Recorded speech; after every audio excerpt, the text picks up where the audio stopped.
I just want to say on behalf of my Labour colleagues, including Grant Robertson, the MP for Wellington Central, thank you very much for marching today. Thank you for coming to Parliament to make your voices heard, and thank you for signing on, because that's a fantastic thing to do, to make your voices heard.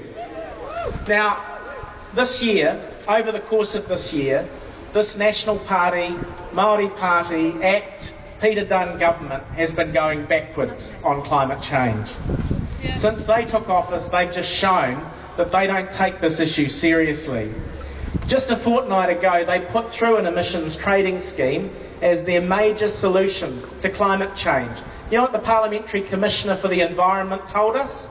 That emissions trading scheme would see pollution rise. Shame. That's right, shame. Not only would it see pollution rise, according to Parliament's own expert in this area, but at the same time, you and me as taxpayers would be transferring massive amounts of wealth over the next 40 years to polluters. The amount that they're going to add to the national debt to fund their emissions trading scheme is around $110 billion. That's 75 years of policing or 10 years of health spending that they want to give to help polluters continue to pollute. Will you tell me what makes sense about that? Nothing. That's right, nothing. And worse than that, we're seeing New Zealand's international negotiators team up with the wrong countries, and we're acting as a really bad neighbour to our Pacific island country partners who are going to be the first to feel the effects of climate change most drastically. We are doing the wrong thing and teaming up with the wrong people internationally, and this government is going badly backwards in this area. You know, earlier this year, Keisha Castle-Hughes called on John Key to sign on, and do you remember what he said? Yeah. He said, stick to acting, don't give up your day job. What a prick. Yeah, well, let's tell John Key who's getting bad advice. It wasn't Keisha giving him bad advice, it was him getting bad advice from Nick Smith, Tim Grosser, Murray McCulley, and all the big business interests that he is now going to subsidise to pollute for many years to come. Shame. That's right, shame on John, and he had to apologise to Keisha. But you heard from Jim Salinger before, a Nobel laureate. A couple of weeks ago on the steps of Parliament, Jim was there.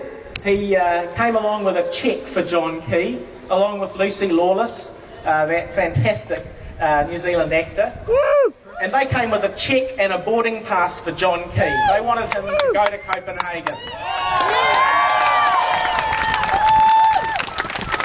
They raised the money, the $5,000 in that cheque, from cake stalls and from sausage sizzles and from community donations. Do you think John Key would come down from his office to talk to them? No. Just like John Key had to apologise to Keisha, he owes an apology to Jim and Lucy Lawless. I'm not holding my breath. The bad news today is that nothing is being done quickly enough to confront the problem of climate change. The bad news is that John Key is going to Copenhagen. Do you know how long he's going for? A day. He's flying across the world to go to the Copenhagen conference for a day, the ultimate in gesture politics. Shame. Absolute waste of money. And can you imagine the carbon footprint? The good news is, though, that by participating in these marches, by emailing your MP, by recycling, by using public transport, you've actually sent a really powerful message to the government. You've shown that people care. As Materia said, it's you who forced John Key to go to Copenhagen, even though he isn't going long enough.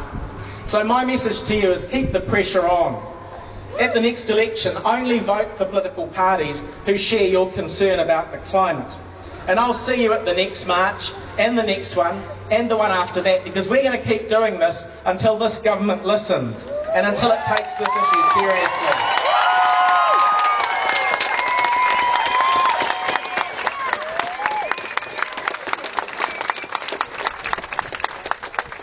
Kia ora, kia kaha to you all. It's an honour to stand with you.